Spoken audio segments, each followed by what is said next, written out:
Kalau orang supaya tardo, liyakin lama tafrohubi, yakin lama tahzanu. Anak saya itu kalau habis main pulang, itu saya seneng nyepol. Istri saya pernah jangan.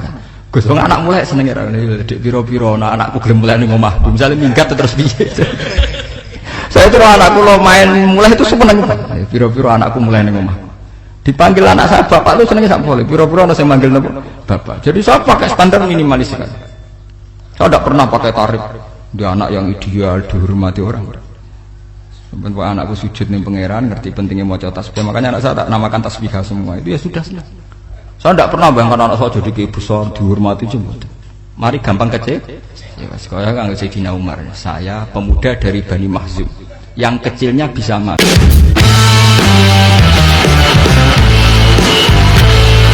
Ya makanya potensi kayak saya tentu mengurangi jadwal ketemu. Makanya saya mohon, kalau tidak penting itu jangan sungkan. Anggap saja itu bagian dari hormat saya. Ya minimal sampai anak misalnya di dua sekretari gue jajan pentol anak amla apa mau gue suwan bareng malah repot. Wes ganggu wong anak keleleran pak. Nah misalnya sampai kepentak kok hukum, uang lara pinter hukumnya takokane ya ringan, takok kiye tanggam paling bisa. Karena pertanyaan yang ringan tentu ya ringan-ringan saja. Gak perlu kiai kaliber. Sampeyan ora usah GR. Kula pertanyaannya angel Gus ana sing iso jawab. Wong nak ra alim tahke, iku pertanyaane ya ora pati mutu. Iku wis kangelan ngoten. Ini mboten ngenyek tapi padha enak. Padha apa? Makanya kalau latih. Jadi hikam sendiri itu ada manhaj, ada metode. Anak saya itu kalau habis main pulang, itu saya seneng nyepol. Istri saya pernah jangan. Gus, anak mulai seneng ya, dek piro-piro, anakku gelem mulai ning omah. Misalnya minggat terus piye. Saya itu anakku lo main mulai itu seneng. Piro-piro anakku mulai ning omah. Dipanggil anak saya bapak itu senengnya sak boleh. Piro-piro ana sing manggil bapak. Jadi saya pakai standar minimalis sekali. Saya tidak pernah pakai tarif. Dia anak yang ideal, dihormati orang. Sampai anakku sujud nih pangeran, ngerti pentingnya maca tasbih. Makanya anak saya tak namakan tasbih semua. Itu ya sudah.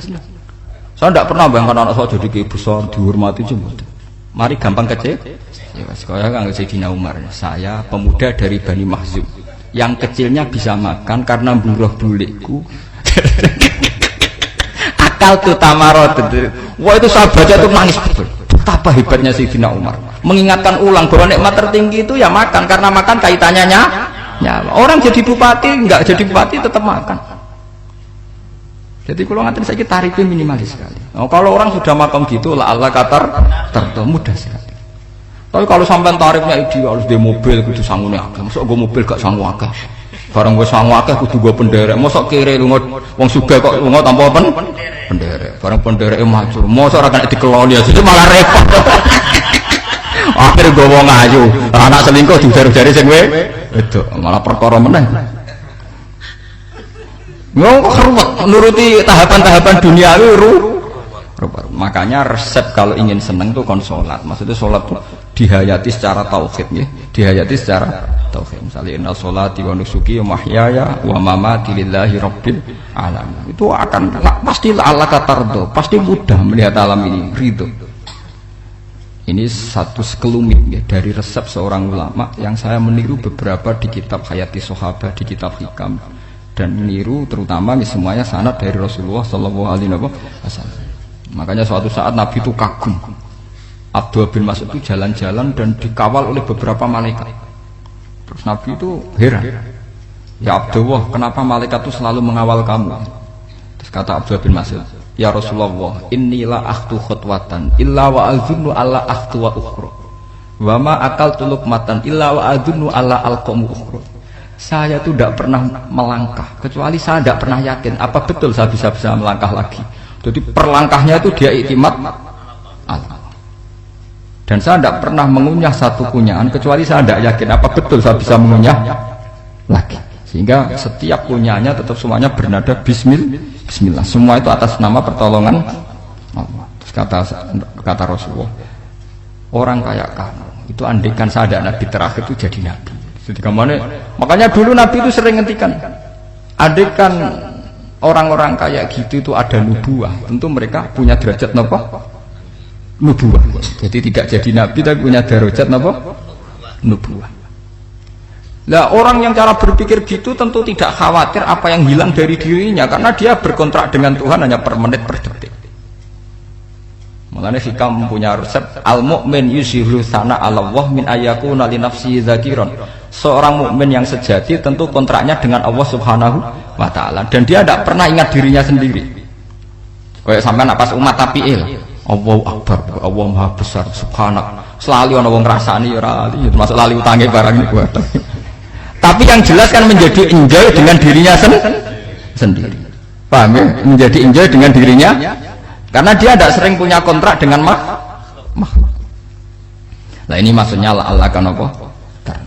Janganlah ala katarta kamu pandang, apa nak sholat terus kabul kajati, apa nak sholat terus untuk duit ya bernambah bermun. Karena cara berpikir iso aja nak duit ya. Dan ini resep ya, dan resep ini dari ulama-ulama yang istinad ila Rasulullah Shallallahu Alaihi Wasallam. Karena kalau Nabi itu memang cara pandang begitu. Aisyah itu pernah ditanya, ya Aisyah, saya ini ingin makan, apa daging yang dari sahabat ini masih?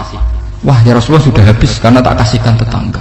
Itu Nabi tidak marah-marah, malah bilang, kamu benar Aisyah, kamu keliru, yang kamu kasihkan tuh yang masih. Karena daging dipangan dewe kadang nuruti nafsu, nak dikekno wong sedekah nuruti perintah pengen. Jadi Kanjeng Nabi, beneran Aisyah, dagingnya mijek. Mongko ana tiyang kok malah ijek, sing mbok sedekah malah sing ijek. Cara berpikir Nabi itu begitu. Tapi tahu-tahu disederhanakan sunnah Nabi serbanan. Lah itu kan ya memang itu bagian dari sunnah Nabi, tapi sunnah seharga 10.000. Paham ya? Ini monggo mawon sampean sunnah Nabi serbanan gitu, tapi itu sunnah yang bisa dibeli dengan murah. Hakikatnya sunnah Nabi itu rata-rata bentuknya perilaku. Napa? Zaman delok dawuh Aisyah tengene tiba berjanji. Kana khuluquhul Qur'an wa shimatuhul ghufran yansahu lil insan wa yafsahu fil ihsan. Wa ya'fu 'anil dzambi idza kana fi haqqihi wa sababi. Kana khuluquhul Qur'an, Nabi ku akhlak dasare wis kaya Quran plek. Urusane akhlak. Wa shimatuhul ghufran, ciri utama sifatnya Nabi gampang nyepuro. Yansahu lil insan. Dan Nabi punya niat baik pada seluruh manusia. Wa yafsahu fil ihsan, sering melakukan ihsan.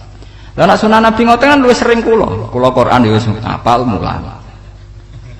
Wasimatu ghufran kula gampang nyepuro, sampean ngaji angop ora tau tak amuk. Yan saqulil insan kula bedina nasihati tiyang wong mulang. Wayah sahu fil ihsan tak gawe gampang. Kula mulang ora tau gawe tarik. Itu sakmene kudu podium, kudu wong dilo ya ora. Pokoke anggere ke Ahmadiyah ya salat madhep ngulon ya sudah. Lho itu kan dawuh Aisyah ketika ditanya kaifa kana khuluqu Rasulillah. Dan itu semua dijawab oleh ahwal, oleh sebuah perilaku. Tidak ada Aisyah jawab nganggo atribut. Oh Nabi itu jubahan, serbanan, tidak ada itu. Memang itu sunnah ya, saya aku itu sunnah, teman jangan salah paham ya. Tapi itu sunnah yang tidak dijawab oleh Aisyah. Sunnah yang sampean jawab sendiri, paham? Aisyah yang istrinya Rasulullah ketika ditanya kaifa kana khuluqu Rasulillah, beliau jawab kana khuluquhul Qur'an wa simatuhul ghufran yansahu lil insan wa yafsahu fil ihsan. Semuanya akhwal wa ya'fu 'anil dzambi idza kana fi haqqihi wa sababi wa idza diya haqqu wa lam yakun li ahadi marra'ahu badihatan haba wa idza ta'ahu miskinu ajaba yaqulul haqqa walau kana murra wa la yukmiru lil muslimin hisaw wala dur. Semuanya itu akhwal, satu perilaku sosial. Saya mengakui kalau serbanan sunat, ya saya ngakui. Tapi sunnah wis berubah. Karena saya mewakili yang akhwal tadi, yang apa? Lah mungkin untuk sampeyan, monggo kalau untuk ngisi sunnah. Tapi mbok ya adil itu. Ini bukan kritik buatan ke, yang meyakini serban sunat kan sudah banyak dan itu bagus. Tapi cobalah juga meyakini ahwalu Rasulillah. Makanya mansana sunnatan itu rata-rata ulama maknani siapa yang ikut sunnahnya Nabi. Rata-rata ulama nafsir ahwalu Rasulillah wa af'alu, perilaku sosial Rasulullah. Makanya terusannya wa idza da'ahul miskinu ajabah. Kalau dipanggil orang miskin dia datang. Ya maksudnya ada harus orang miskin manggil pas resepsi kawin boten. Misalnya orang wong melarat kuwi di sepeda motor, wong melarate njuk ngeteroni puskesmas ya mbok terno. Wong melarat lara yo nukono misale apa minyak kayu putih mbok tekani. Ora kok ngerti-ngerti mbok urusan walimatul urus sing wajib piye lho. Payah. Lho lan wa idza ja'al miskin wajib ora ana hadise urusan walimatul urusan mboten. Kalau orang miskin manggil ya dalam riwayat hadis ya Nabi sering dipanggil orang miskin ya Rasulullah mbok datang ke rumahku ada apa terus ya Nabi saya tuh ingin rumahku sing elek jenengan nate salat teng mriku ya Nabi datang ya salat saja ya ora jamuan fi ayyi makanin aradta an tusalliya fi kamu di tempat mana kamu seneng salat teng mriki ya Rasulullah ya Nabi salat sing ngundang ya waras pisan kenangan mek Nabi kok mae dienggo salat Nabi ampean tau utang-utang kiai kon salat kon mromosekno anakmu iku paham Kiai dongakno nggih kersane ketampi PNS. Padahal kiai ini dhewe anake ra PNS. Kalau dulu kan sahabat ngundang Nabi itu ya gitu. Ya Rasulullah, saya itu ingin sekali engkau sholat di rumahku. Fa'atakhidahu musallan. Kemudian tempat yang pernah engkau sholati mau tak pakai musola pribadi. Makanya masjid Kiblaten itu rumahnya sahabat. Karena dulu Nabi pernah sholat di satu tempat. Adalah ono perintah tahwilul kiblat itu di rumahnya sahabat.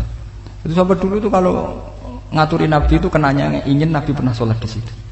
Nah, ilmu ngeten ini mentek. Ya, untungnya enten kula, dadi ana sing eling-eling ya, Bang. Teman-teman kudu syukur ya, artinya syukur ya. Orang kayak saya itu tidak usah sampean dikte-dikte ngikuti hukum adat. Kalau ngoten sampean gelo mergo kula ora iso teko, kula ya gelo perkarane ulama kok mbok atur.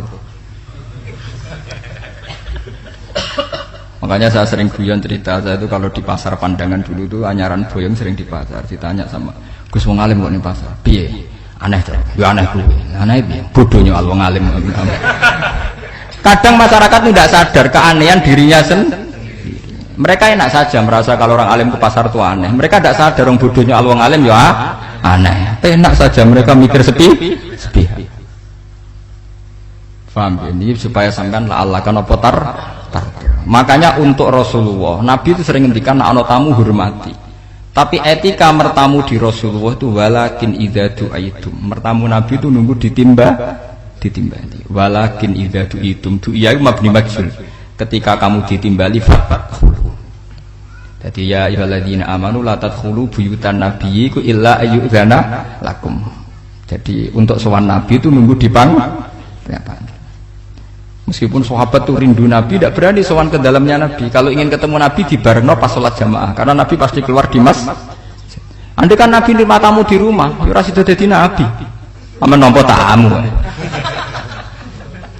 Makanya la tadkhulu buyutan nabiyyi ku illa ayyudzana lakum, kecuali kamu dapat izin. Nunggu dipanggil. Wa idza du'itum kali dipanggil lagi fadkhulu. Ya sudah begitu. Tapi sekarang itu ya sudah begini. Ini kula cerita ilmiah saja. Saya tidak punya kepentingan apa-apa. Ya kepentingan kula ben ra mbok tamoni jujur mawon. Cuma beriling-ilingan dulu itu kalau sahabat itu ketemu Nabi pendak sholat sama pendak ngaji. Paham ya? Jadi saya memilih sikap begini itu bukan tidak saya pikir. Tapi kalau ada kiai lain yang beda dengan saya tidak apa-apa. Kalau ulama lain beda tidak apa-apa. Justru seninya rahmatnya umatnya Nabi itu istilafu aimati rahmah. Khilafnya umatku itu rahmah. Mulane aku khilaf ben rahman aku podo kan gak sido khilaf.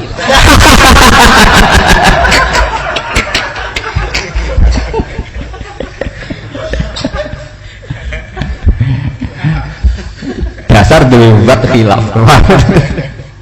Jadi sebetulnya jelas ya ayyuhalladzina amanu la tadkhulu buyutan nabi la yudzana lakum la ta'amin ghairu nazirina inna walakin idza du'itum. Kalau kamu ditim. Nah, padahal setelah tidak ada nabi tentu yang mewarisi nabi adalah ulama. Ya minimal itu ya ulama itu pokoknya kula kenangan panjenengan yang ngaji misalnya. Kenal Gus Ba ya kenal nabi pas ngaji ya sudah gitu. Sahabat kenangannya sama nabi ya gitu. Nabi roh jenengem ora cuma aku betina jamaah mbek Nabi. Ya sudah gitu kenangannya. Yang kenal Nabi ya sahabat papan-papan atas ya. Makanya sahabat itu ribuan tapi pancet sing muncul ning hadis Abu Bakar, Umar, Utsman, Ali. Karena yang lain memang enggak kenal, hanya ikut sholat, ikut ngaji. Jadi ya enggak ada memang enggak tahu muncul ning apa? Hadis. Muncul jam'un minas sahabat. Munculnya rombongan. Ya karena mereka kenalnya Nabi ya benda sholat benda apa? Ngaji. paham gitu. Terus niki kula sukani resep liyaqil ma tafrahu bihi, mesti yaqil ma tahzanu bihi, supaya sedikit sekali yang bikin kamu senang, maka akan sedikit sekali yang bikin kamu jadi misalnya kita bayangno bojo ngoten, bojoku alhamdulillah cah Islam nak salat madhepmu, jadi misalnya roh cerewete, roh judese, roh kukur-kukure mbek angop tenang tenang mergo ijazah Islam tenang, karena tarifnya mini mas. Jajal misalnya tarif bojo kudu senyum teko wis maca bareng roe teko waduh dari hikam gampang. Makanya hikam itu punya cerita, suatu saat seorang raja itu dapat kiriman gelas keramik yang indah sekali dari Zabarjat, terus bertatahkan intan, pokoknya serba mewah. Raja itu senang sekali. Ketika tanya penasihatnya, menurut kamu gimana gelas ini? Ya gelas ini indah sekali, tapi sebaiknya raja ndak punya aja. Loh, saya seneng kok sebaiknya ndak punya. Saking senengnya raja itu tiap minum pakai gelas itu, kalau ndak ada nggak mau minum. Suatu saat gelas itu pecah, susah sekali raja. Memanggil penasihat, iya bener kamu. Kalau saya dulu ndak punya malah tahu pecah. Jadi dulu raja itu yang gelas atom gelem, gelas biasa gelem, kan menjadi bunga yang gampang kan ringan. Tapi sekarang bunganya bersyarat kan menjadi tambah repot. Sama aku di sini untuk bojo itu asal wedok sampai sholat madem mulat wis seneng.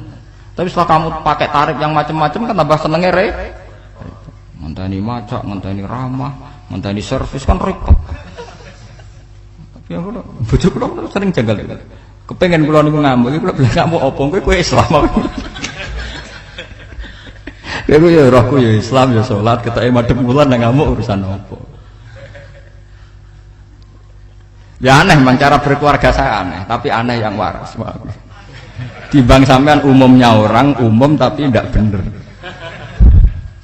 Karena tarifnya kebanyakan.